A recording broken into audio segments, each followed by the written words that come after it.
Hello दोस्तों, जय हिंद। उम्मीद आप सब लोग मस्त होंगे और अपनी पढ़ाई में व्यस्त होंगे। आज आप सभी को मैथ का प्रैक्टिस सेट तीसरा कराया जाएगा और आपको 2 प्रैक्टिस सेट कराए जा चुके हैं और आपको कुछ क्वेश्चन के माध्यम से उससे जितने बन सकते हैं क्वेश्चन वो भी बताए जाते हैं और उसकी जो विशेष थियरी होती है और साथ साथ में कुछ एक्स्ट्रा भी थियरी, जो कुछ और भी क्वेश्चन को आप सॉल्व कर सकें उसको भी आपको साथ साथ में बता दिया जाता है। तो आज आते हैं और हम लोगों को प्रैक्टिस सेट 3 और उसका जो पहला क्वेश्चन है उसको हम लोग समझते हैं और देखते हैं कि पहला क्वेश्चन क्या है। देखिए जरा सा पहला क्वेश्चन क्या कर रहा है कि यदि 2 घनों के आयतनों में अगर इतने का अनुपात है तो इनकी भुजाओं में कितने का अनुपात होगा। आंसर देते रहिए, लेकिन हम आपको सबसे पहले समझाते हैं कि देखिए पहले घनाभ और एक होता है घन।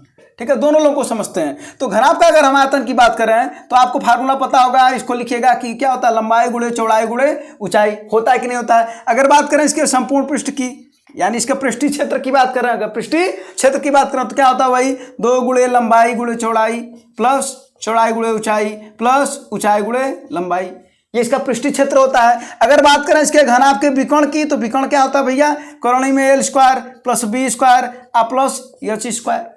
ये होता है घनाभ का फार्मूला। देखिए घना है, इसमें से घनाभ बता रहे हैं। अब घनाभ क्यों बता रहे हैं, इस वजह से बता रहे हैं क्योंकि घन और घनाभ में एक बात कॉमन तब हो जाती है जब इसके तीनों भुजाओं यानी लंबाई चौड़ाई और ऊंचाई, जो आपका ये घनाभ होता है ना, ये जो आपका घनाभ, ठीक है, अगर इसकी लंबाई चौड़ाई और ऊंचाई अगर तीनों बराबर कर दिया जाए तो घन बन जाता है। क्या बन जाता है, घन बन जाता है। तो अगर घन का हम आयतन की बात करें, अगर हम घन के आयतन की बात करें तो भैया क्या हो जाता है, यल गुणे यल, इसका मतलब यल क्यूब, मतलब भुजा का क्यूब। बात समझिएगा, यल क्यूब मतलब सॉरी यल गुणे यल, इसका मतलब है यल का क्यूब यानी भुजा का क्यूब। तो ये आयतन हो जाता है भुजा का क्यूब।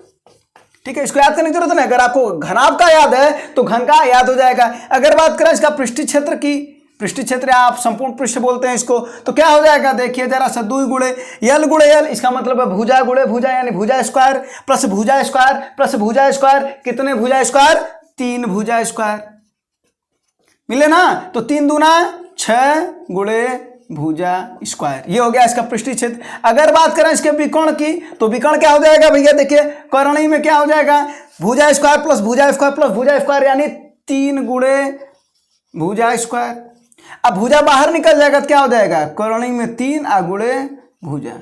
ये फार्मूला लिख लीजिएगा, 6 फार्मूला। ठीक है, अब आपको समझाते हैं कि आखिर हमें क्या पूछ रहे थे, क्या बताना था। अब क्वेश्चन क्या था कि घन के आयतनों में 27:1 का अनुपात है।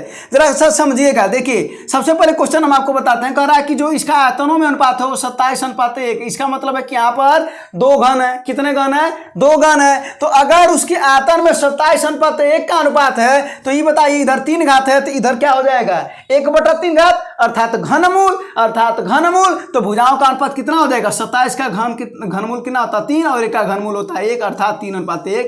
ये किसका हो गया, भुजा का। अब भुजा छोटा होता है, आयतन बड़ा होता है।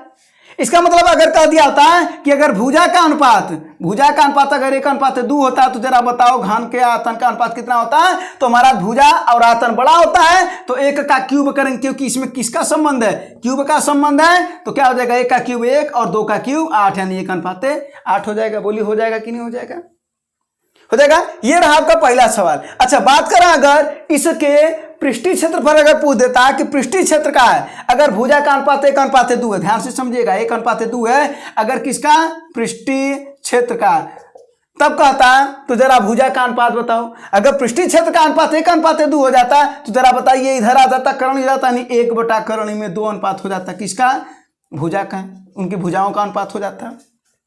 और अगर भाई भुजा का अनुपात अगर 1:2 देता है तो 6 क्या है, आंकिक संख्या वो हट जाएगा। तो अगर भुजा का अनुपात 1:2 देता है तो पृष्ठीय क्षेत्र कितना हो जाएगा, 1 का वर्ग हो जाएगा 1 और 2 का वर्ग हो जाएगा 4 यानी 1:4।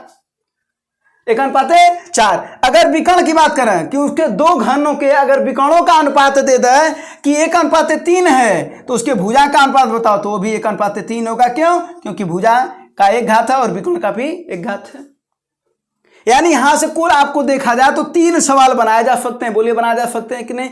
इतना नहीं, अभी और सुनिए। अब अगर क्वेश्चन करता है कि यदि घन के भुजा को 10% बढ़ा दिया जाए घन के भुजा को 10% बढ़ा दिया जाए तो आयतन बताइए कितना बढ़ेगा। तो ये बताइए उसका सब एरिया वन बढ़ेगा, लंबाई चौड़ाई सब में ना वृद्धि होगा। तो 10 बढ़ेगा, फिर 10 बढ़ेगा, फिर 10 बढ़ेगा, यानी 3 बार बढ़ेगा।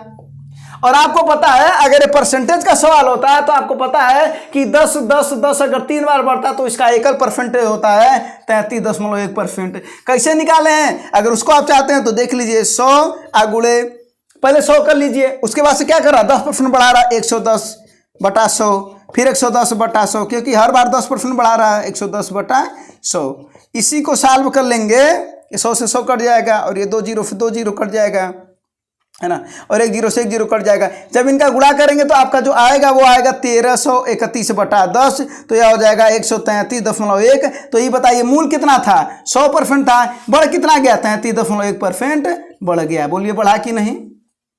तो 33.1% बढ़ जाएगा उस समय उसका आयतन, किसका, घन का।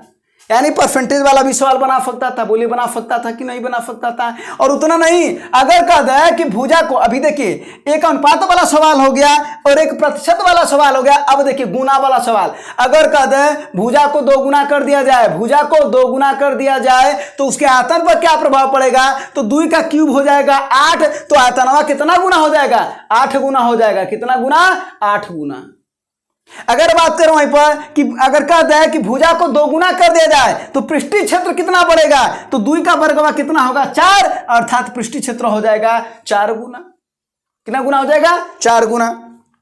विकर्ण में अगर कहता है कि 2 गुना कर दिया जाए तो विकर्ण कितना होगा, तो विकर्ण भी कितना होगा, 2 गुना होगा। यानी 3 टाइप के सवाल बनते हैं, एक तो अनुपात वाला सवाल, एक प्रतिशत वाला सवाल और एक गुना वाला सवाल।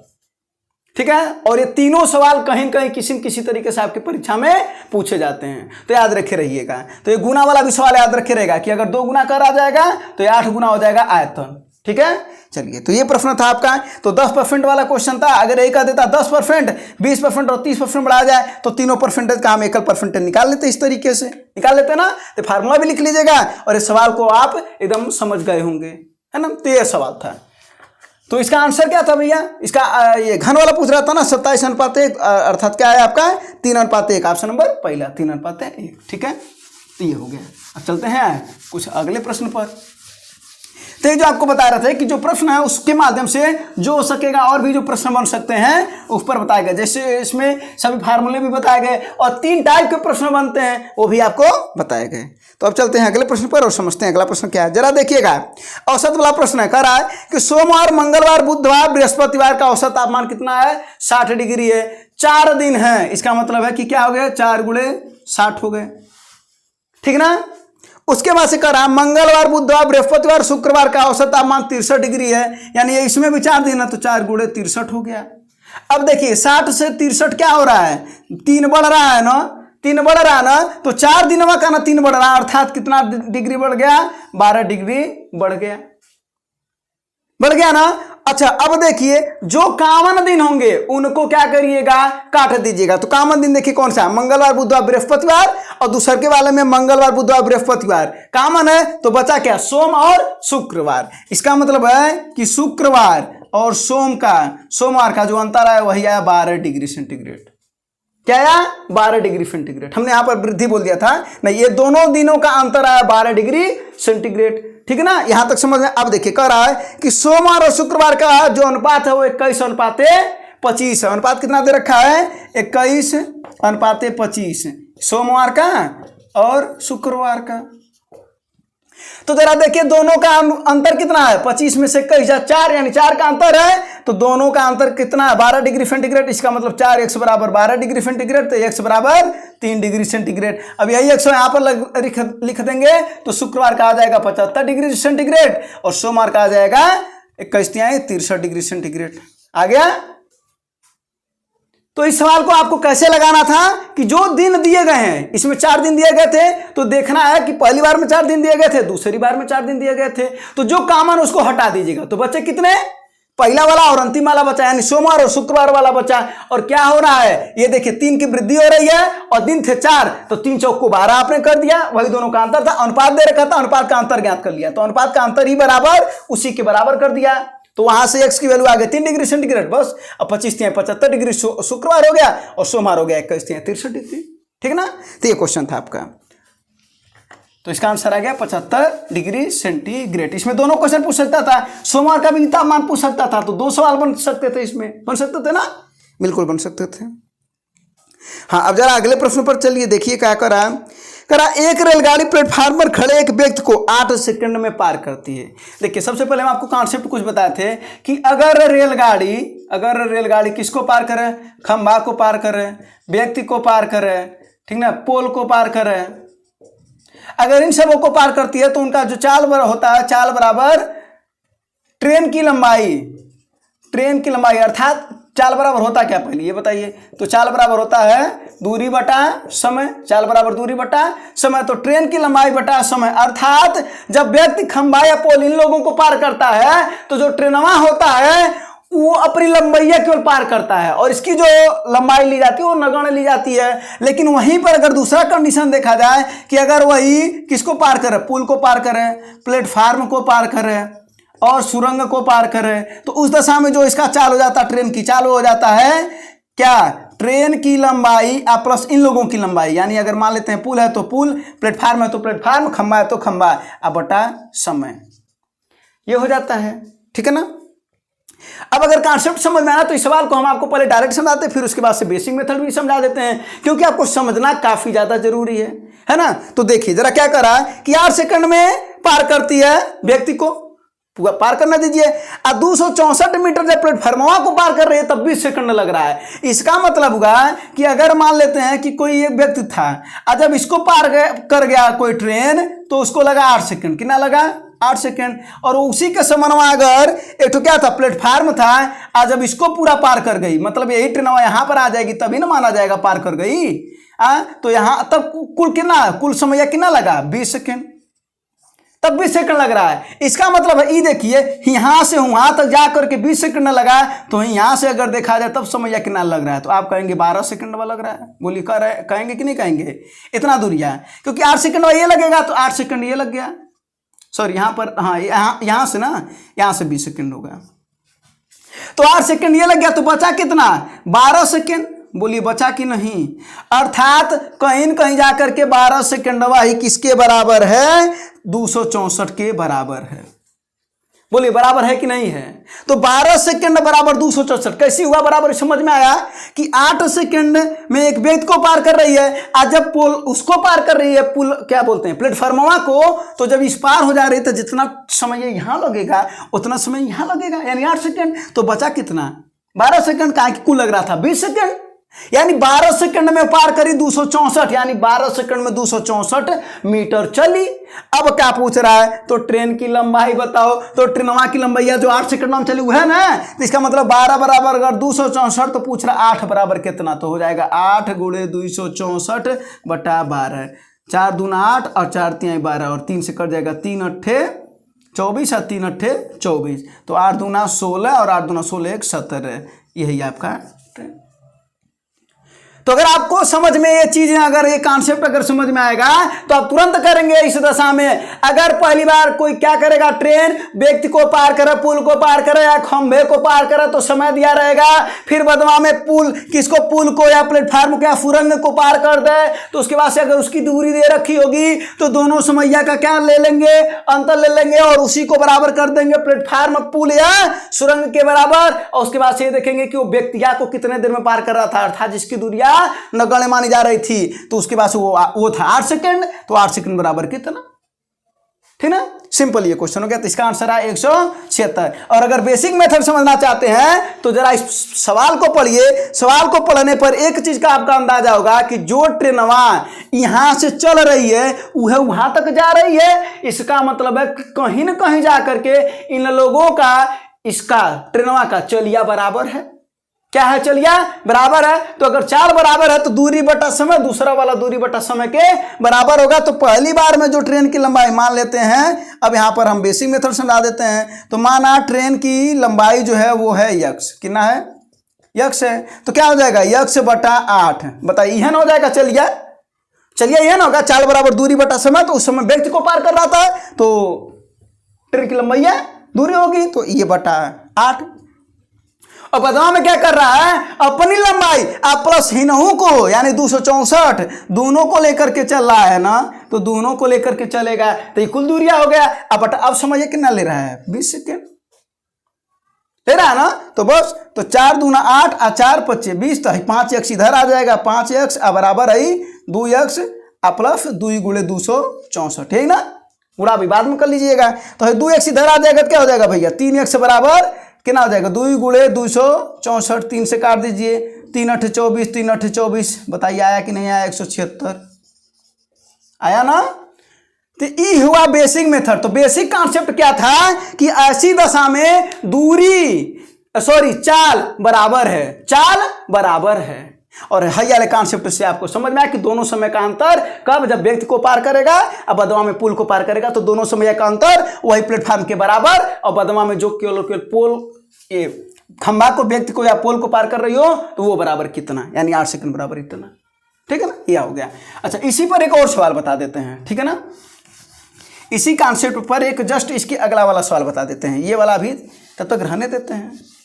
तो ये था कॉन्सेप्ट, ये दोनों कॉन्सेप्ट बहुत इंपॉर्टेंट है। देखिए अगला क्वेश्चन क्या करा, एक चलती हुई रेलगाड़ी किसी प्लेटफॉर्म पर खड़े एक आदमी को तथा एक 300 मीटर लंबे पुल को क्रमशः 10 सेकेंड और 25 सेकंड में। अब ध्यान से समझिएगा, पहला बात कह रहा है कि आदमी को यानी व्यक्ति को पार कर रहा है कितने सेकंड में, समझिए नोट करिएगा, 10 सेकंड में, है ना।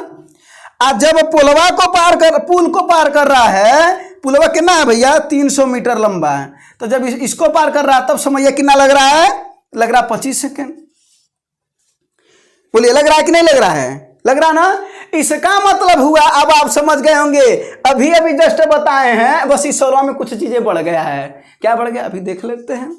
तो कह रहा है कि अगर व्यक्ति को 10 सेकंड में पार कर रहा है तो पुल को 25 सेकंड में, तो ये बताया दोनों उनका अंतर कितना हो जाएगा, 15 सेकंड, और वही 15 सेकंड बराबर 300 मीटर के बराबर होगा, क्योंकि वही पुलवा की लंबाइया होगी, वही 15 सेकंड में 300 मीटर आ जाएगा, बिल्कुल जाएगा। अब देखिए अब क्या पूछ रहा है, कह रहा है 200 मीटर लंबे प्लेटफॉर्म को पार करने में, यानी अभी को पुल को पार कर रहा था, अब प्लेटफॉर्म को पार कर रहा है ना।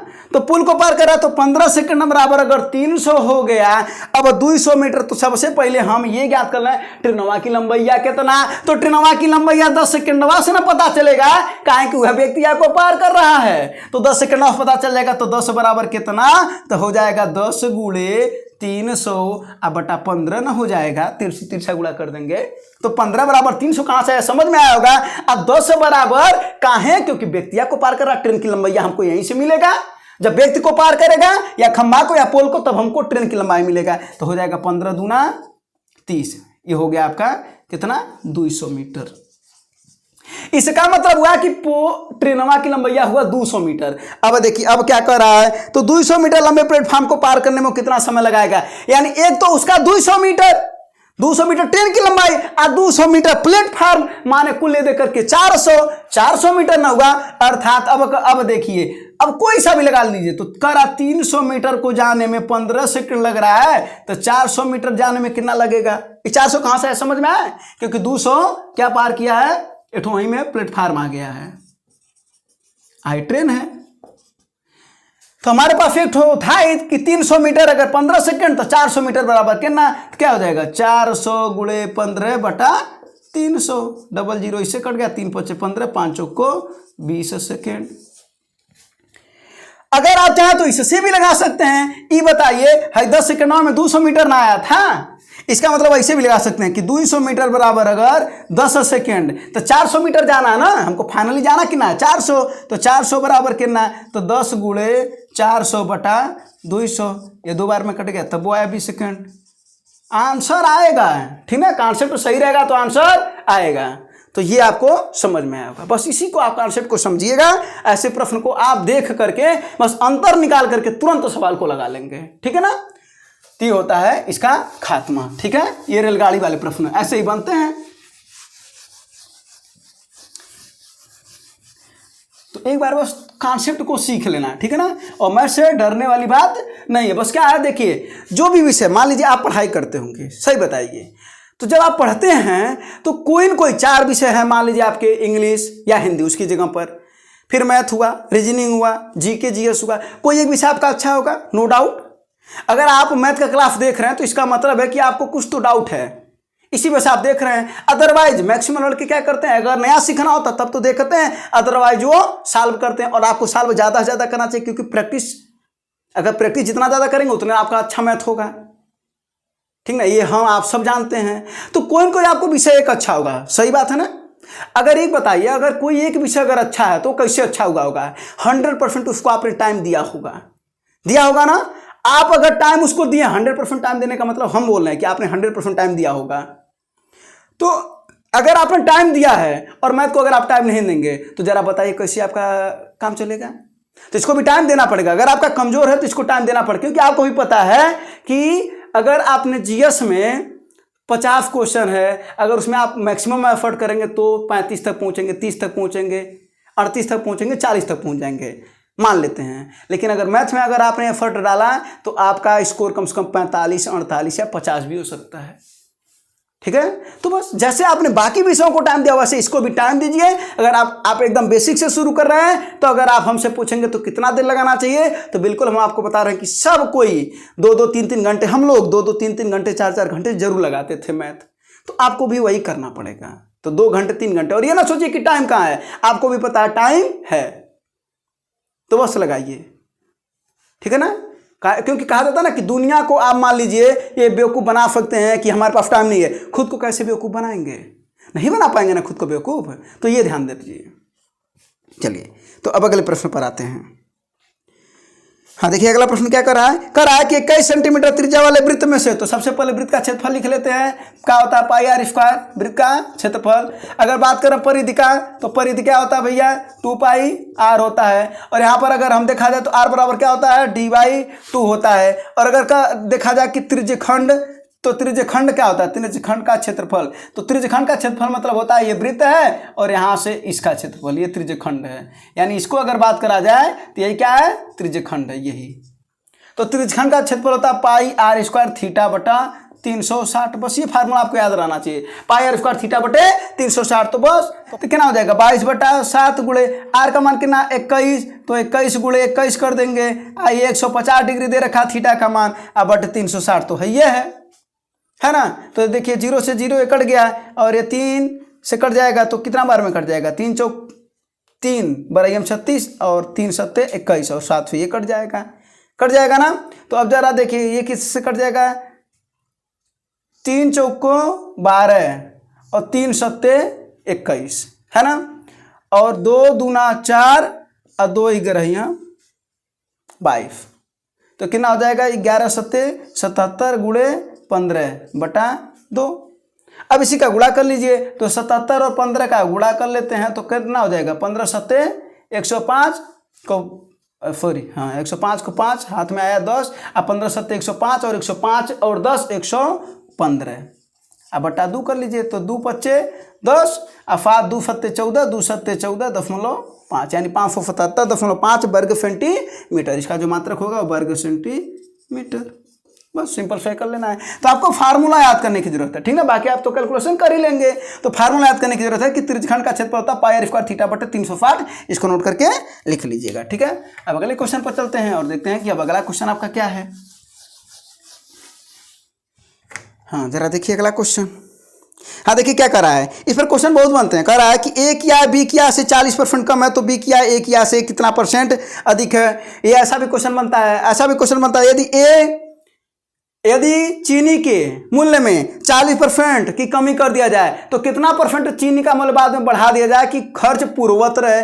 या वहां पर भी प्रश्न बनता है, जनसंख्या भी प्रश्न बनता है कि अगर 40% कहीं की जनसंख्या अगर कम कर दिया जाए तो पूर्व जनसंख्या रहने के लिए कितना जनसंख्या बाद में उसे अधिक बढ़ाना पड़ेगा। यानी 2-3 जगह प्रश्न बनता है। तो ऐसे प्रश्न कभी भी बनते हैं। तो क्या करा, 40% की जगह पर देखो उसके बगल में क्या करा है? कम है। इसका मतलब आपको दिमाग में क्या रखना है? कम। तो 40/100 में 40 घटा दीजिएगा, यानी 60 गुणे 100। बस यही आंसर, ठीक है। तो 20 दूना 40, 20 तिहाई 60, कितना हो जाएगा? ये 2/200/3 और इसी को लिखते हैं 66.2/3%। और आपको बता दें कि 1 से लेकर के 20 तक कम से कम आपको परसेंटेज याद होना चाहिए। जैसे 1 को कहते हैं 100%, 1/2 को कहते हैं 50%, 1/3 को कहते हैं 33 है 1/3%, 1/4 को कहते हैं 25%, 1/5 को कहते हैं 20%। तो ये सब एकदम याद होना चाहिए। कितना तक? 1/20 तक, 1/20 तक याद होना चाहिए।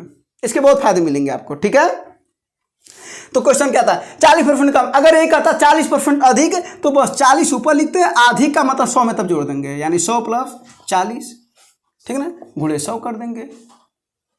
तो कभी भी अगर कहे कि एक बार कम है और कितना अधिक करना पड़ेगा, अगर अधिक है तो कितना कम करना पड़ेगा। अगर कभी भी ऐसा कंडीशन है तो कम करा है तो कम नीचे करिए, वो जो कर रहा है वो ऊपर लिखिए और 100 में से घटा दीजिए और गुणे 100 कर दीजिए। अगर अधिक कर रहा है तो वो जो परसेंटेज दिया है वो ऊपर लिखिए, अधिक कर दीजिए, गुणे 100, बस, ठीक है ना। तो चीनी वाले पर सवाल बनता है, जनसंख्या वाले पर सवाल बनता है, आय वाले पर सवाल बनता है, 3 जगह इसके सवाल बनते हैं और एक ही जैसा है। और ये वाला याद कर लीजिएगा, ठीक है। इसके अब चलते हैं अगले प्रश्न पर। अब देखिए अगला प्रश्न बहुत गजब का है। कह रहा है किसी मूल राशि पर 10% की दर पर दूसरे वर्ष चक्रवृद्धि ब्याज 132 रुपया बना। ध्यान से समझिएगा कि 10% की दर लगा रहा है, ठीक ना। अब दूसरे वर्ष मतलब दूसरे वर्ष बना कितना? 132 रुपया का इसको ब्याज बना।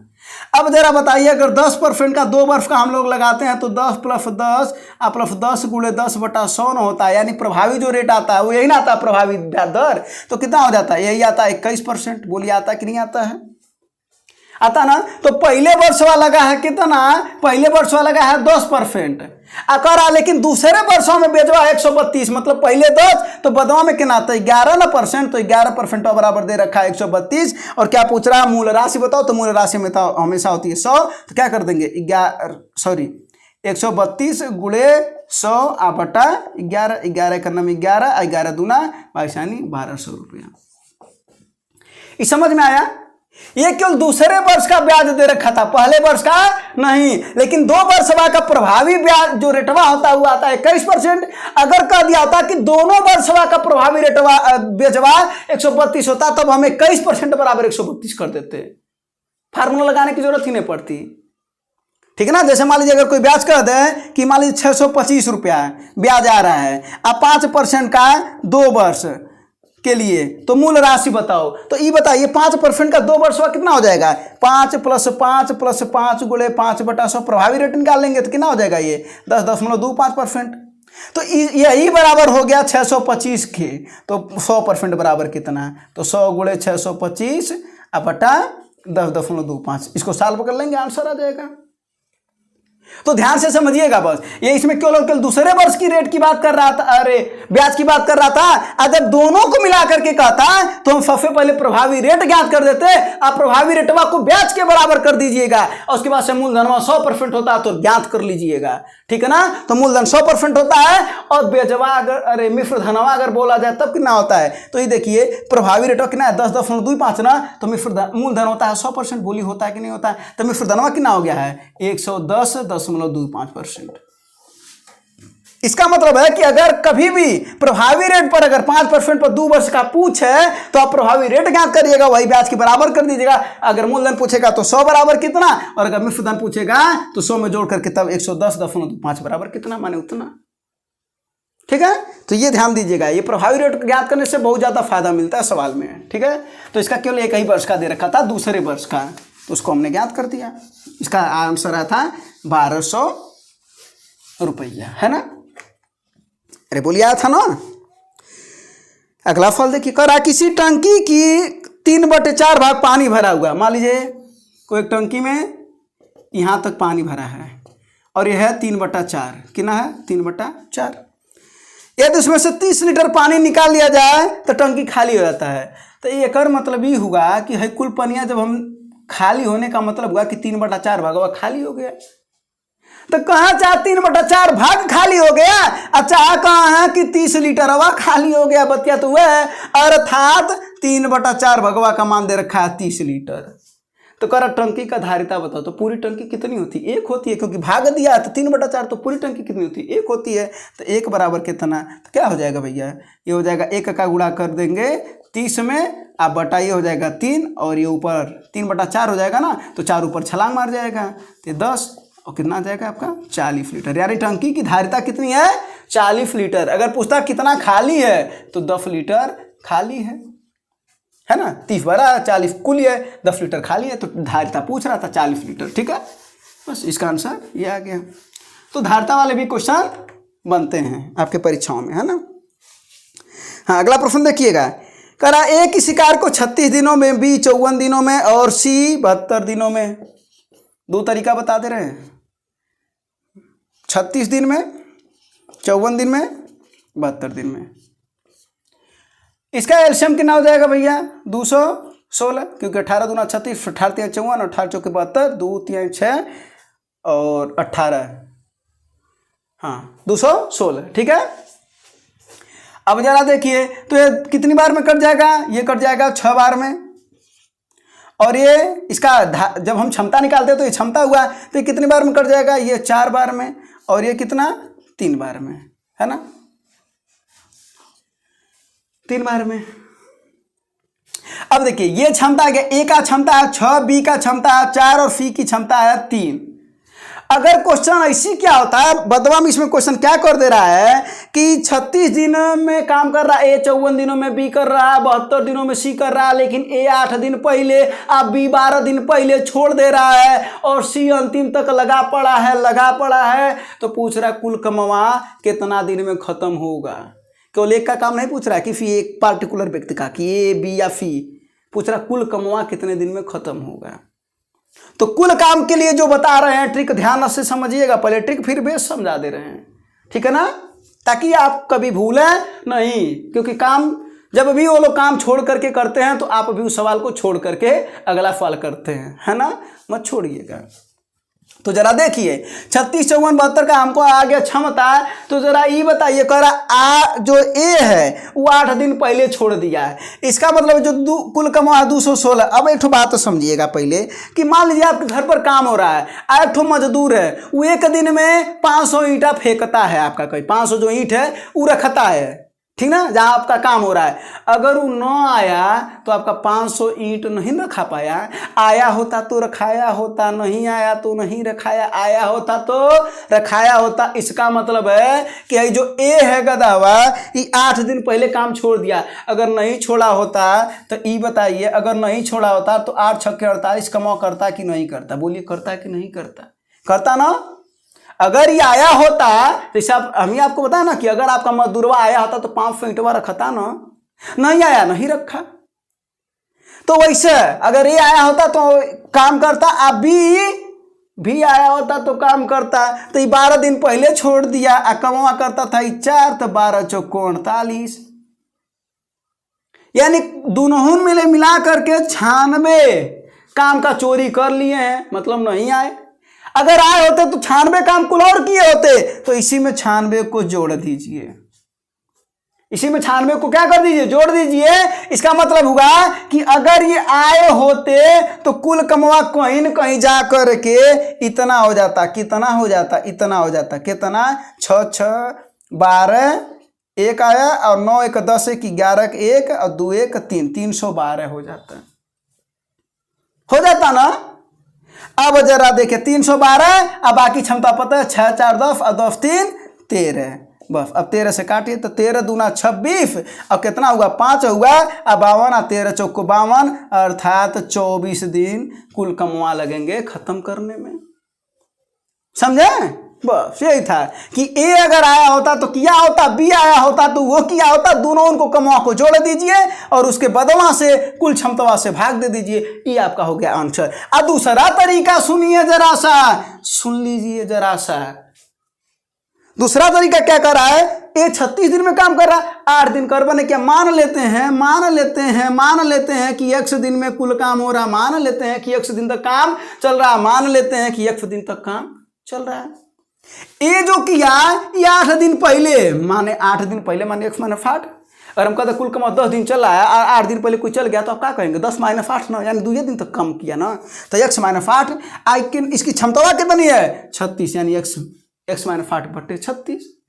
आप प्लस करते चलेंगे, b क्या कर रहा 12 दिन पहले ई चल जा रहा है तो x माइनस 12, इसकी क्षमता कितनी है 54। 80 अंतिम तक इसी में भुजा रहा है, तो सी अंतिम तक काम कर रहा है, तो क्या हो जाएगा x बटा कितना 72। यही कुल कमा क्षमता 1 होगी। इसी को सॉल्व कर लीजिएगा तो x की वैल्यू कितनी आएगी 24 आएगी। कहिए तो सॉल्व करके दिखा दे। इसका जो हो जाएगा 216 हो जाएगा ना, तो कितनी बार में कटा था 6, तो 6x माइनस 8 छक्के 48 प्लस ये क्या हो जाएगा 54, कितनी बार में कटा था 4, तो 4x माइनस 12 चौको 48 ये हो गया।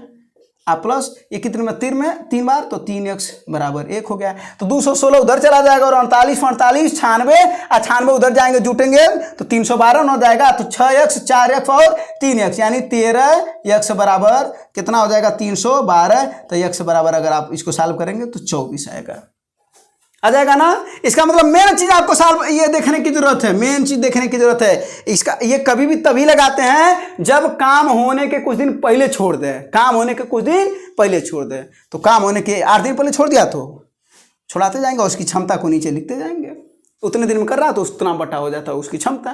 तो 2 तरीके हो गए, ठीक है ना, ये समझ में आपको आया होगा। और ये डायरेक्ट तरीका हो गया कि अगर वो लोग किए होते तो इतना किए होते, नहीं किए तो फिर।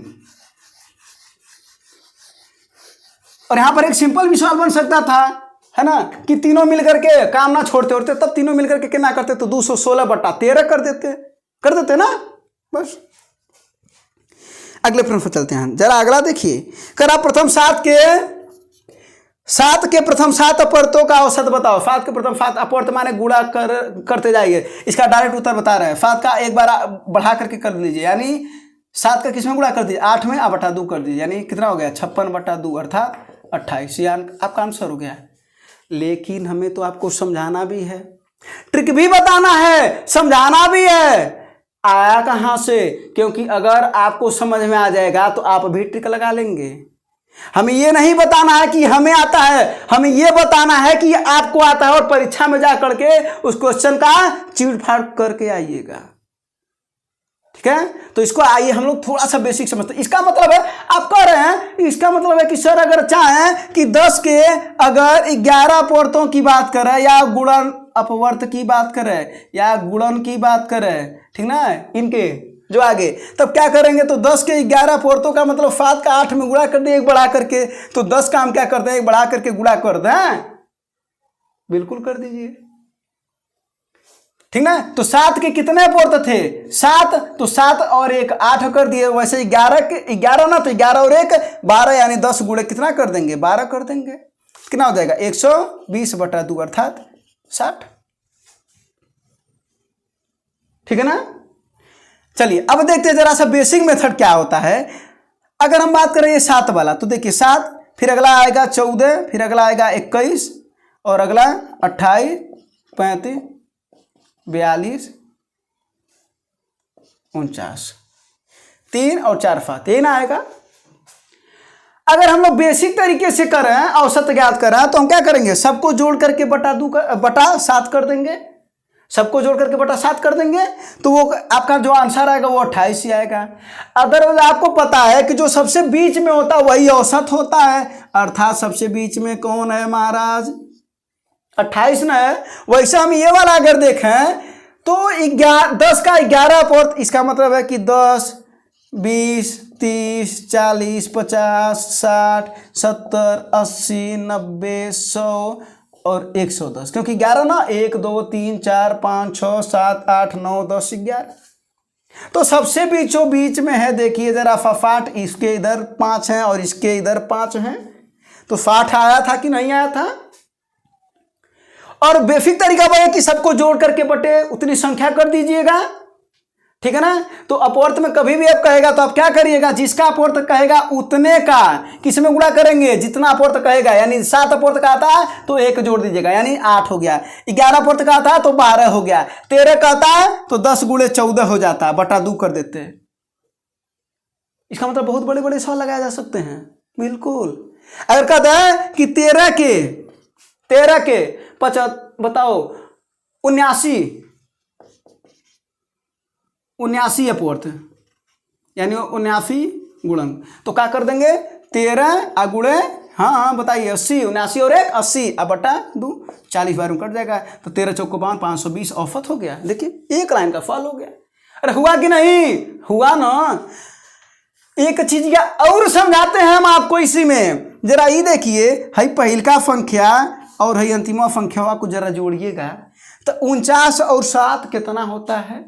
56 होता है। 56/2 करिए, इसका औसत निकालिए, यानी शुरुआत से पहला और अंत से पहले का औसत। तो दोनों को जोड़ करके बटा 2, 28 आया कि नहीं आया? शुरुआत से दूसरा यानी 14, अंत से दूसरा यानी 42, जोड़ने पर कितना? 56, औसत कितना? 28। ये क्या हो रहा है? शुरुआत से तीसरा, अंत से तीसरे का औसत 28।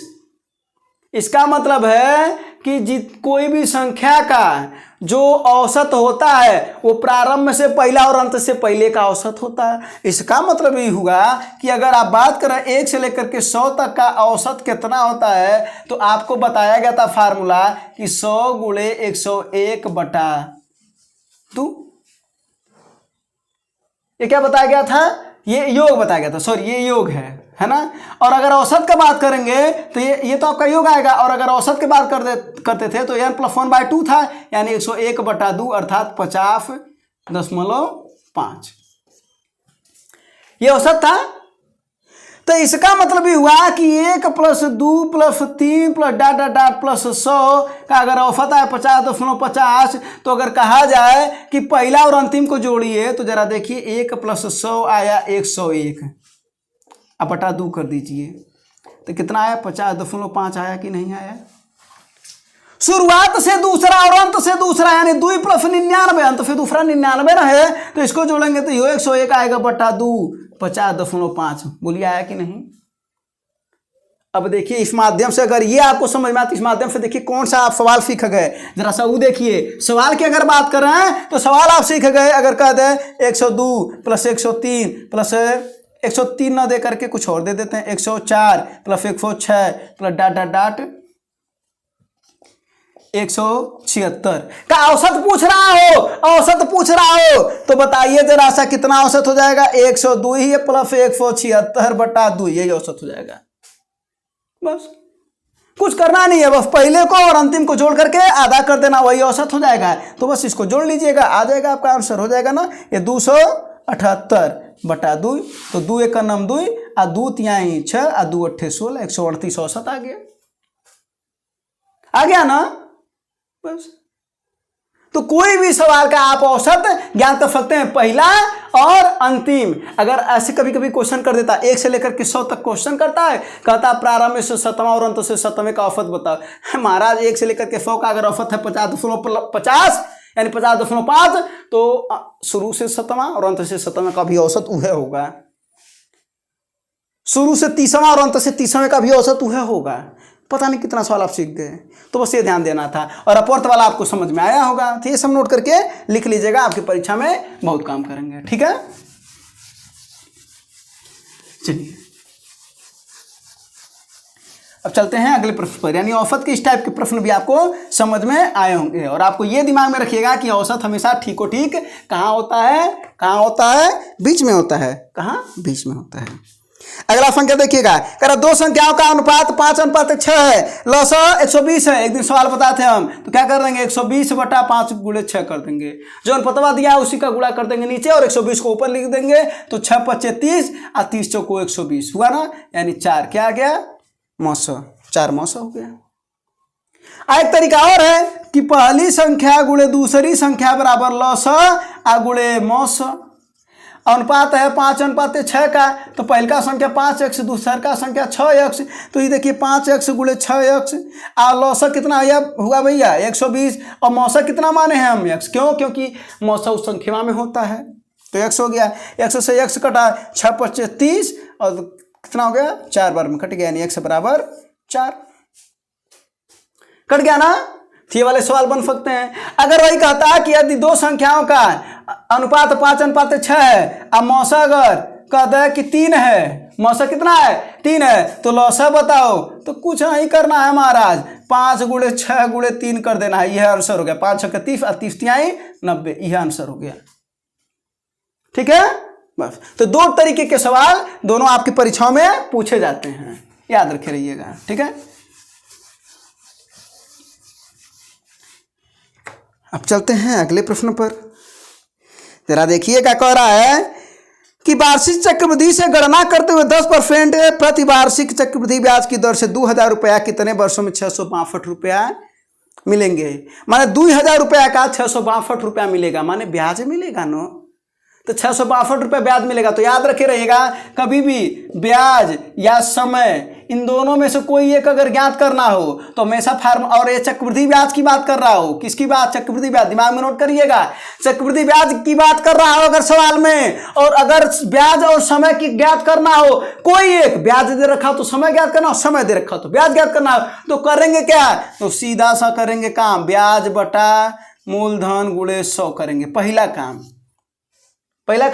ब्याज बटा मूलधन गुणे 100। तो आइए जरा करिए, तो 662 आ बटा मूलधनवा है 2000 ना, आ गुणे 100, तो है 2 0 से 2 0 कटा है, 2 तिहाई 6 आ 2 तिहाई 6 2 1 नम 2 आ बटे 10 है ना, तो ये आ गया आपका 33.1, ये प्रतिशत आएगा। ये पहला काम हुआ। दूसरा काम क्या हुआ जी, जरा समझिएगा।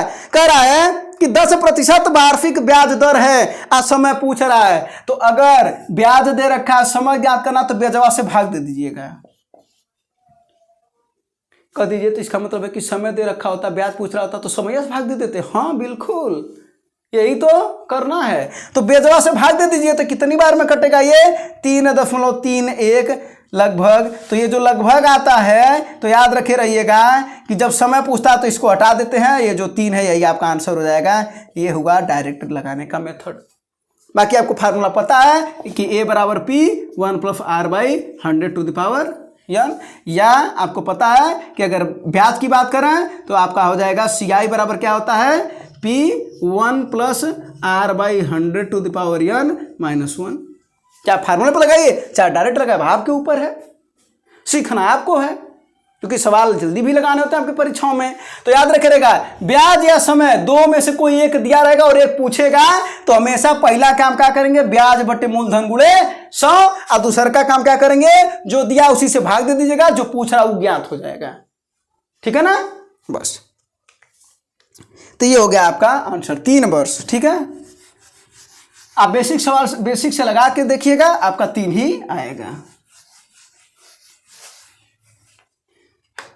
चलिए, हाँ अब जरा अगला प्रश्न देखिएगा। अगला प्रश्न, A + B बटा C बराबर दे रखा है भैया 6/5, अर्थात हम लिख सकते हैं A + B बराबर 6 के आ C बराबर 5 के।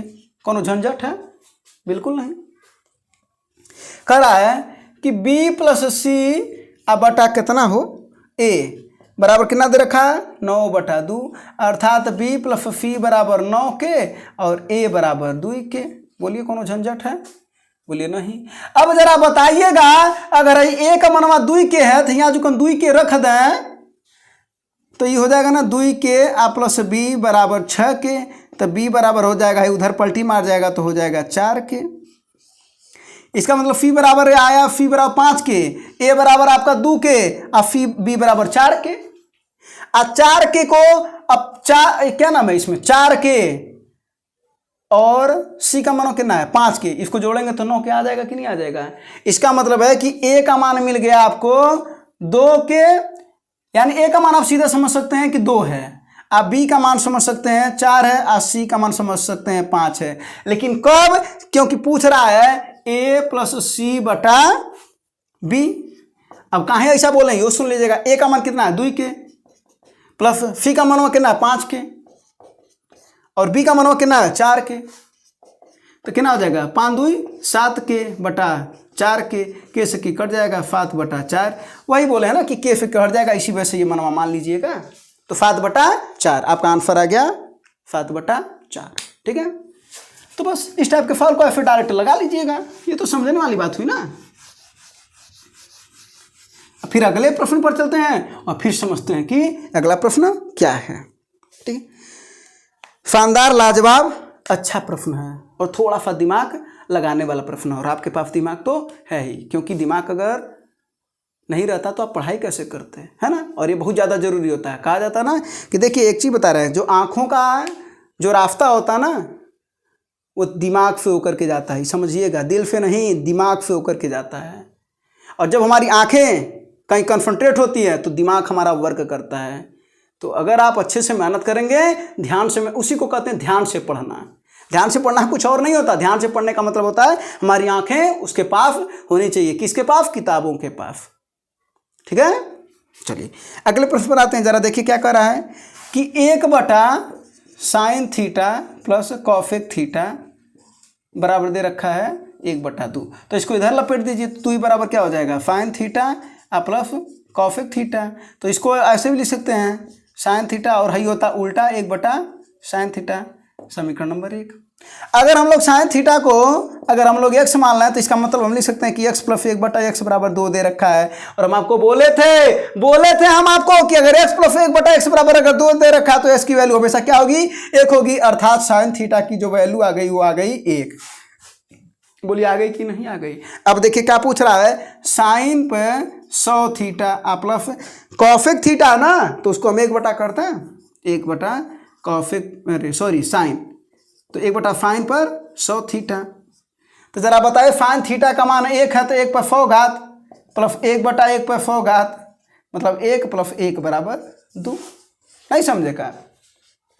बस इसका आंसर है। तो इसका मतलब ये बना करके थोड़ा सा दिया था। तो दिमाग में ये रखने वाली बात है कि अगर ऐसा कभी भी दिया रहे तो आप दिमाग में रख लीजिएगा कि साइन थीटा का मान कितना होता है? 1 हो जाएगा। अच्छा यहाँ पर ये भी सवाल बना सकता है, साइन और कॉसेक का जैसे उल्टा संबंध होता है ना, वैसे यहाँ पर एक और सवाल बना सकता है। इसको थोड़ा सा मिटा दें, इसका वैल्यू तो 2 आपको पता चल गया, इसका तो 2 वैल्यू पता चल गया ना। एक और सवाल बना देते हैं कि अगर कहते हैं 1/cos theta plus sec theta बराबर 1/2, ये भी सवाल बन सकता है। तो पूछ सकता है आपका कि सेक पर 100 थीटा प्लस कॉस पर 100 थीटा, उसका वैल्यू तुरंत 2, याद रखे रहिएगा, तुरंत 2। अगर ये सवाल एक सवाल और बन सकता है 1/tan theta plus cot theta बराबर 1/2।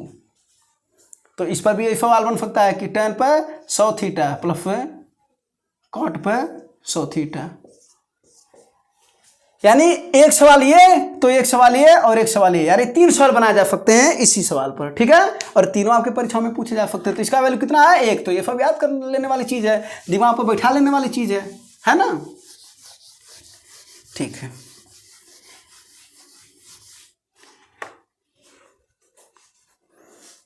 अगला प्रश्न देखिए जरा सा। अगले जो प्रश्न में ना कुल 4 प्रकार के प्रश्न बनते हैं। कुल कितने? 4। तो 4 प्रकार के प्रश्न बनते हैं। तो जरा आइए समझते हैं और देखते हैं कि कौन कौन सा 4 ठो बनता है वो प्रश्नवा। कह रहा है 20% की कमी होने पर एक खरीदार 100 रुपए में 4 किलोग्राम नमक और खरीद लेता है। पहले 16 को समझ लीजिए। मान लीजिए कुछ दाम रहा होगा, मान लीजिए चीनी खरीद रहा है, नमक खरीद रहा है। मान लीजिए नमक खरीद रहा है कोई, अगर उसके दाम में कमी हो जाए तो आप क्या करते हैं? और खरीदने लगते हैं ना, और खरीद लेंगे। अगर दाम में कमी हुआ आप और ज़्यादा खरीद सकते हैं। तो वही कह रहा है कि 20% की कमी हो गई तो वो 100 रुपये में 4 किलोग्राम अधिक खरीद ले रहा है, तो नमक का घटा हुआ मूल्य बताओ। तो जरा देखिए ऐसे क्या करते हैं, 20 जो परसेंटेजवा दिया रहता है आप बटा 100 कर दीजिए, बस। चाहे घटा रहे चाहे बढ़ा रहे, यहाँ पर आएगा घटा हुआ मूल्य। ध्यान से समझिएगा, यहाँ पर आएगा घटा हुआ मूल्य। अगर 20% वो बढ़ा देता तब क्या आता? बढ़ा हुआ मूल्य। ठीक है, सवाल में इतना अंतर है। यहाँ पर घटा हुआ मूल्य आएगा और जब बढ़ा देता है तो बढ़ा हुआ मूल्य आता है। तो जरा इसमें देखिए, तो 20/100 कर देना है। ठीक है, अब बाकी 100 रुपया है, अब मात्रा कितना है? 4। बस इसी को सॉल्व कर लीजिए। 20×5 = 100, अब 5 दूना 10 और ये कटेगा 5 बार में, यानी कितना आ गया? 5 रुपया। ये आपका कौन सा मूल्य है भैया? घटा हुआ मूल्य। कौन सा? घटा हुआ मूल्य। पहला प्रश्न जो आपका आंसर आ गया। अगर कह देता कि वाह इसका प्रारंभिक मूल्य बताओ, तो प्रारंभिक मूल्य में जरा सा बात समझिए। 5 रुपया आया ना, क्या हुआ है? 20% की कमी हो गई। तो 20% की कमियां के बाद ना 5 रुपये आया है, 20% कमियां के बाद ना 5 रुपये आया है। इसका मतलब है कि ये हो जाएगा 20% की कमी यानी 5 × 100/80, है ना। ऐसे समझिए कि अगर किसी वस्तु को अगर आप 5 रुपये में बेच रहे हैं तो 20% का हानि हो रहा है, तो आप क्रय मूल्य कैसे ज्ञात करते हैं? ऐसा नहीं ज्ञात करते, वही इसमें हो रहा है। तो बस इसको देखिए 20 चौको 80 या 20 पच्चे 100, तो कितना हो जाएगा 25/4, अर्थात 4 छक्के 24 और 1 बचा दशमलव हो गया है और 4 दूना 8 यानी ये रुपया आया। ये कौन सा था? दूसरा सवाल, प्रारंभिक मूल्य। क्या? प्रारंभिक मूल्य। 2 सवाल हो चुका, घटा हुआ मूल्य और प्रारंभिक मूल्य आ गया। अगर यहाँ पर 20% वृद्धि कर देता तो है वृद्धि वाला रुपया आता, तब हम कैसे ज्ञात करते? तो 5 × 120/100 करते, तब वृद्धि चाहिए था ना। ठीक है, ये ध्यान रखिएगा। इन दोनों सवाल में एक दूसरे के अपोजिट चीजें हैं, एक दूसरे के अपोजिट चीजें हैं, ठीक है ना। तो ध्यान रखिएगा। तो ये तो उसी में हो गया, घटा हुआ मूल्य और बढ़े हुए मूल्य पर 2 सवाल बन गए, तो सिंपल ही है। अब एक आया घटा हुआ मूल्य, एक आया प्रारंभिक मूल्य। अब तीसरा सवाल जो बनता है उसकी मात्रा कुल कितनी थी? तो रुपया था तुम्हारा 100 रुपया कुल। अब घटा हुआ था मूल्य 5 रुपया, तो 20 kg उसको मिलने लगा। कब? अब जब 20% दमवा घट गया तब। ठीक है, और क्या करा? 4 किलोग्राम ज्यादा मिलने लगा। इसका मतलब है कि चौथा सवाल क्या बना? तो पहले कितना उसको मिलना चाहिए था? अगर मूल्य में कमी ना होता, क्वेश्चन कर देगा। यदि मूल्य में कमी ना होता तो उसको कितना किलोग्राम मिलता है, और पूछा अब कितना किलोग्राम मिलेगा, तो 20 किलोग्राम उसको मिलेगा। ठीक है ना। लेकिन कितना मिलता? तो 20 में से 4 जा 16 किलोग्राम मिलता है। या आप इसको कैसे लगा सकते थे? कुल रुपया वह है 100 और है जो आया है प्रारंभिक मूल्य वह, तो प्रारंभ में हमें उतना नहीं मिलता, तो 6.25, इसी का 100 का ऊपर नीचे गुणा कर दीजिए, तो ये दशमलव का क्या हो जाएगा? हट जाएगा, यानी 100 × 100 बटा 625, तो 25 चौको 100 और 25 आई हम 625 और 25 चौको 100, 4 चौका 16 किलोग्राम। आया कि नहीं आया? तो कुल कितने सवाल बन सकते हैं इस पर? 4 सवाल। अब घटे हुआ मुख की जगह पर अगर बढ़ा कर देंगे तो यहाँ पर हम कैसे प्रारंभिक मूल्य निकालेंगे? तब हो जाएगा 5 × 120/100 हो जाएगा। बस, तो ये हो गया इस पर 4 सवाल। और चारों सवाल अगर इस पर कभी सवाल देगा ना तो यही 4 देता है, इस 4 के अलावा कुछ नहीं देता, तो याद रखे रहिएगा। ठीक है, चलिए अब अगले प्रश्न पर हम लोग चलते हैं और फिर समझते हैं कि अगला प्रश्न क्या है। बस 2-4 प्रश्न और हैं, है ना। हाँ, देखिए क्या करा है कि 55 किलोग्राम मिश्रण में दूध और जल का अनुपात है 7:5। 55 में कितना है? 7:4 है, सॉरी ये पहले है ना। और बाद में इसको कितना चाहिए? बाद में इसको चाहिए 7:6 का। अब इस सवाल को डायरेक्ट लगाने का मेथड समझिए पहले, और फिर बेसिक भी समझा देते हैं। डाल लगाने का मतलब क्या पूछ रहा है? मिलाया जाने वाले जल की मात्रा है। जल को मिला रहा है ना, जल को मिला रहा ना, तो जल को छोड़ देंगे। हमने क्या बोला? जल को मिला रहा तो जल को छोड़ देंगे। तो जल को जब छोड़ेंगे तो है क्या है? ये दूध है ना, है दूध है, अब दवा वाला जल है, तो जल को छोड़ देंगे तो दूधवा का मतलब कितना हुआ? ऊपर आंफे 7/11 हुआ कि नहीं हुआ? हुआ ना, गुणा कर दीजिएगा। अब बदमाम दूधवा कितना हो रहा है? 7/13 ना, 7/13, इसी को उल्टा कर दीजिए यानी 13/7 और 1 से घटा दीजिए। बस, अब 7 से 7 कट गया तो कितना आ जाएगा? ये 13/11 - 1, तो ये हो जाएगा 2/11, यानी आ गया आपका 2/11। कुल मात्रा कितना है? 55, इसी का गुणा कर दिए तो 11×5 = 55, यानी 5 दूना 10 लीटर। 10 लीटर जल मिलाना पड़ेगा, 10 लीटर जल मिलाना पड़ेगा। और आपका अपना मेथड, बेसिक मेथड, 55 में कितना है? 7:4 के अनुपात में है, तो इसका अलग अलग निकाल लेंगे तो क्या हो जाएगा? ये 55 × 7/11 और 55 × 4/11 है क्या आ जाएगा? जल, और है आ जाएगा दूध। तो 11×5 = 55, 7×5 = 35 लीटर दूध आ गया। और पनिया कितना आ गया? 5, 11×5 = 55, 5×4 = 20। क्या मिलाना है? पानी मिला दीजिए। जब पानी मिलाना है तो पानी को पानी में ना मिलाएंगे, ऊपर वाला दूध है, नीचे वाला पानी है, और एन पता बन करके क्या हो जा रहा है? 7/6, तो दूधवा 7 है, पनिया 6, तो पनिया को पनिया की जगह पर ना मिलाएंगे, तो पनिया अगर यहीं पर कहता दूध को दूध में मिलाने के लिए तो दूध में मिला देते हैं। 3 सवाल बनाए जाते हैं, इसमें पानी मिलाया, केवल पानी में मिलाया हमने।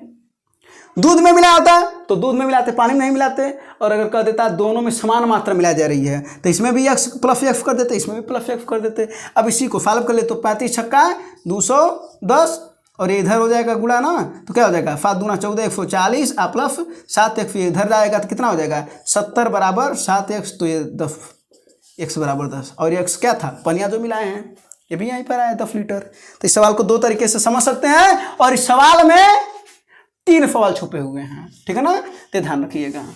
और यहाँ पर ध्यान देंगे जो ट्रिक वाला है, ट्रिक क्या कर रहा है, जो मिलाना है उसको छोड़ देना है, ठीक ना, बाकी की मात्रा ज्ञात कर लेनी है पहले वाले से और दूसरे वाले से, उसको उल्टा कर देना, दूसरे वाले को और एक से घटा देना है, जो मात्रा आएगी कुल मात्रा से गुणा कर देंगे।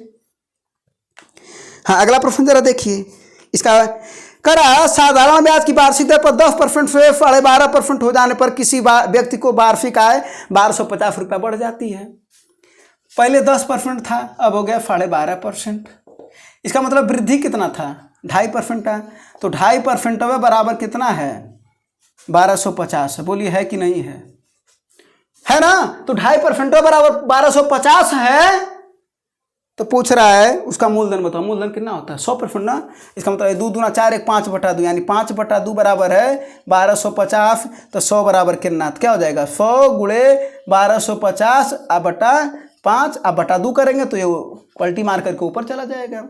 अब बस इसको काट दीजिए, कितना हो जाएगा ये 5 दूना 10 20 बार में कट जाएगा। तो 125 दूना 250 है ना, तो 250 और कितने, अच्छा अभी ये भी है ना 250 और दूना 500 और कितने जीरो हैं 2 जीरो और है 50,000। आपका आंसर आ गया 50,000। इसका मूलधन क्या था 50,000। आप बेसिक मेथड भी लगा सकते हैं कि क्या हो रहा है, बढ़ रहा है 12% है और 1 वर्ष की बात कर रहा है, यानी समैया कितना दे रखा है 1 वर्ष, तो क्या हो जाएगा मूलधन गुणे दर गुणे समय बटा 100 माइनस, क्यों, क्योंकि दोनों का अंतर कितना दे रखा है 1250, तो अंतर ना लेंगे। तो मूलधन गुणे रेट है 10% एक समय का बटे 100, इसको सॉल्व कर लेंगे तो इसकी वैल्यू आ जाएगी। ये आपका बेसिक हो गया है ना, क्योंकि अंतर दे रखा था, तो ये हो गया आपका सवाल, ठीक है। तो बस इसमें ये ध्यान देना था कि अंतर कितना दे रखा, उसी अंतर को परसेंटेज वाले के अंतर को ही ले लिया गया और 100% आपका होता है मूलधन, उसी को ज्ञात कर लिया गया है ना। अब अगला फल पर चलते हैं और अगले फल को समझते हैं। क्या करा है, एक मोटर बोट और जल धारा की जो अनुपात है वो 36:5 है, यानी मोटर बोट माने नाव, चलिए सीधे लिखते हैं नाव और धारा का अनुपात कितना दे रखा भैया 36:5। करा अनुकूल दिशा में किसी स्थान पर 5 घंटे 10 मिनट में चल करके जाती है और आरंभिक कार्य में तब कितना समय लगेगा। एक बात इसमें कॉमन है, क्या कॉमन है, जितना जाएगी उतना आएगी, अर्थात दूरी बराबर है। दूरी क्या है, तो बराबर है, तो दूरी बराबर दूरी कर देंगे। तो दूरी बराबर दूरी कर देंगे तो इसका मतलब है कि क्या हो जाएगा, अनुकूल चाल गुणे समय बराबर प्रतिकूल चाल गुणे समय। बताइए हो जाएगा कि नहीं, क्योंकि एक बार जा रही है और एक बार आ रही है, तो एक बार अनुकूल दिशा मान लेते हैं और एक बार प्रतिकूल दिशा मान लेते हैं, कोई दिक्कत है का, नहीं ना। तो अनुकूल वाले में आपको पता है कि अगर नैया x होता है धरवा y होता है तो दोनों को जोड़ते हैं, और जब प्रतिकूल होता है तो दोनों को घटाते हैं, एन करते हैं। तो 36:5 कितना हो जाएगा महाराज 41 ना हो जाएगा। 41 गुणे समैया कितना दे रखा है जब जाने में, तो 5 घंटा 10 मिनट, अर्थात इसी को निकालेंगे तो 5/10 कितना हो जाएगा बटे 60 हो जाएगा। तो 5 सही 1/6 घंटा, तो 6×25 31 बटा 6 घंटा, 1 घंटे में हमने बदल लिया 5 घंटा 10 मिनट को। अब बराबर प्रतिकूल का मतलब घटाएंगे तो 36 में से 5 हजार 31 हुआ ना, और 31 गुणे समय, यही हमको ज्ञात करना है। सिंपल सा सवाल है, देखिए नहीं है, कॉन्सेप्ट समझना है कि दूरी के बराबर है, दूरी के बराबर है बस। तो दूरी के बराबर है तो अनुकूल चाल गुणे समय बराबर प्रतिकूल चाल गुणे समय, क्योंकि चाल बराबर सॉरी क्या बोलते हैं दूरी बराबर होता है चाल गुणे समय। बस यहाँ पर चलिया के रूप में क्या है, एक जगह अनुकूल और एक जगह प्रतिकूल है, तो बस इसी को 31 से 31 कट जाएगा तो कितना हो जाएगा ये 41/6। इसको घंटे में तो इसको मिनट में पहले बदल लिया जाए तो गुणे 60 कर देते हैं, और यही समैया है। तो क्या हो जाएगा 6×60 410 मिनट, 410 मिनट ये आपका समय है। इसी को आप लिख सकते हैं 6 36 और 50 यानी 6 घंटा 50 मिनट। बस तो सर समझ में आया आपको? यहाँ पर कॉन्सेप्ट मेन क्या छुपा हुआ था? छुपा क्या था? दूरी बराबर थी, बस और कुछ नहीं, बाकी सब तो दे रखा था। ठीक है, चलते हैं अब अगले प्रश्न पर और फिर समझते हैं कि अगला प्रश्न क्या है। बस 2 प्रश्न और हैं, ठीक है, बस आपके लिए 2 प्रश्न और। देखिए अगला एक प्रश्न क्या करा। अच्छा देखिए ये बड़ा इंपॉर्टेंट क्वेश्चन होता है ना, इसको समझा ही देते हैं, पूरा कहानी खत्म कर देते हैं इनकी। 0 कितना भैया 3 9 मतलब बहुत है 3 9। ये ऐसे सवाल में हम इसको सवाल को ऐसे भी दे देता है कभी कभी कि 0.39 पर बार, जितने संख्या पर बार रहेगा उसकी रिपीटेशन उतनी बार होती है। जैसे कि अगर कोई सवाल देता है 0.02 केवल 2 पर बार देता है, इसका मतलब है कि 0.02 इसका मतलब ये हुआ रिपीटेशन। और अगर वही लिख दे 0.02 पर बार तो इसका मतलब हुआ 0.02 समझ गए होंगे। जितने संख्या पर बार होता है वही उसकी रिपीटेशन होती है। तो बस अब देखिए यहाँ पर क्या कर देंगे भैया, रिपीटेशन है जितने पर बार, यानी जितने अंकों की रिपीटेशन रहेगी ना, 1 के आगे उतना 0 लगा करके गुणा कर दीजिएगा, माने कितना 100 का 9।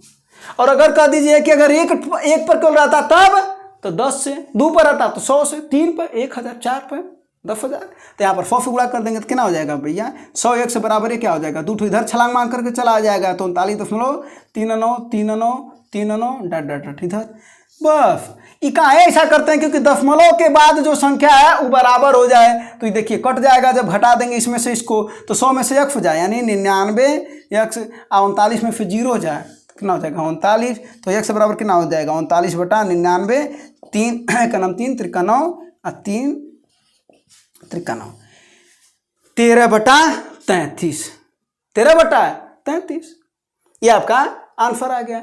अगर वही कोई सवाल रहता कि x बराबर अगर ऐसा दिया रहता 0.123 ऐसा वाला बार रहता तब, तो सबसे पहले ही देखते हैं कि कौन सा ऐसा है जो दशमलव के उधर उसको डिस्टर्ब कर रहा है। कौन डिस्टर्ब कर रहा है? 1 डिस्टर्ब कर रहा है। तो पहले गधावा को इधर करिए, तो 1 डिस्टर्ब कर रहा है तो सबसे पहले हम 10 का गुणा कर देंगे तो 10 x बराबर क्या हो जाएगा भैया 1.23। अब डिस्टर्ब नहीं हो रहे हैं हम, तो बस अब इसी को हम इस रूप में लिख सकते हैं कि नहीं, एक्सपेंड करके लिख दीजिए।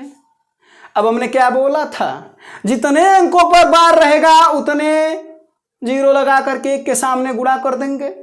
तो मतलब 2 अंक का रिपीटेशन हो रहा है तो 100 से गुणा करेंगे तो 100 का उड़वा करेंगे इसमें तो ये कितना हो जाएगा महाराज 1000 ना हो जाएगा। आई तुरंत यह पार चला आएगा तो कितना हो जाएगा 123.23 ये कारनामा काहे हुआ है? कारनामा केवल और केवल इस वजह से हुआ है कि दशमलव के बाद संख्या को बराबर करने के लिए, ताकि जब हम इसमें से घटाए तो वो कट जाए। अदरवाइज इसमें से अगर इसको घटाते, जरा देखिए इसमें से इसको घटाते तो कटता है, हाँ यहाँ 1 है यहाँ 2 है, नहीं कटता बस।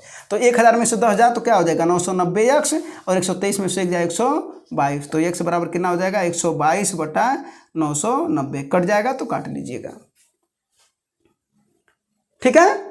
तो बस अब अगर बताइए अगर कोई x संख्या कोई दे रखा है कि 0.145 तो क्या कर देंगे, अब इसको डायरेक्ट लगाइए तो क्या हो जाएगा आंसर 100। देखिए यहाँ पर क्या हुआ 123 में से 1 घटा दिए तो 122 आया है। और जब एक संख्या डिस्टर्ब कर रहा था तो 10 कुल का यानी 1000 और जो डिस्टर्ब कर रहा था उसी का 10 घटा दिए, यानी 1000 में से 10 घटाए तो 990, यानी इसमें फिर 145 में फिर घटा देंगे तो 144/990। ये हुआ आपका डायरेक्ट, तुरंत दिमाग में। अगर कॉन्सेप्ट आपको समझ में आया तो तुरंत आप लगा सकते हैं। बस अगर इधर कोई देता है, अगर मान लेते ये दे देता है तो कुछ नहीं भैया 11 हो जाता है, ये 11 हो जाता तब 123 में से 11 घटा देते हैं, इसमें क्या है। तो 123 में से 111 घटा देते तब कितना आ जाता है 3 में 1 2 और 2 में 1 हो जाता तब 112/999 हो जाता, सॉरी 999 लिखे 990 है ना। बस तो ये था इसका कॉन्सेप्ट, बेसिक कॉन्सेप्ट जो आपकी परीक्षाओं में पूछा जाता है, तो ध्यान रखिएगा, ठीक है ना।